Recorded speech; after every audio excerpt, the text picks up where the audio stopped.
So number 2 looks really scary, but it's really not. You just have to remember that the left always has to equal the right, which will make a lot more sense in a second. So the first thing I'm going to do is I'm going to factor out the left-hand side. So I'm going to need to say that x needs to be multiplied by each of these terms, and then I do the same thing with my -2.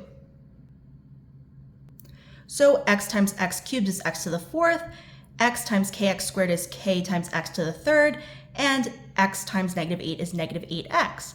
Now I'm going to do the same thing with the -2. So -2 times x cubed is -2x cubed, -2 times kx squared is -2kx squared, and -2 times -8 is +16. So that's going to be equal to everything that's on the right. Now here's what I'm talking about when I say left has to always equal right.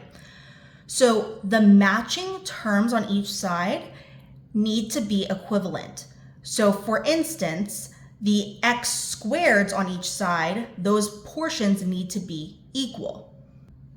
So I could set up this equation and then solve for k. Now I can see that I divide by x squared on each side to cancel that out. Then I just have -2k equals -14. So to get k by itself, I just divide by -2 and I get k equals 7. Just like that.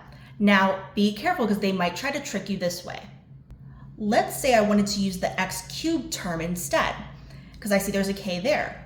I can do that, but I need to make sure that I also see there's another x cubed on the left-hand side, right over there.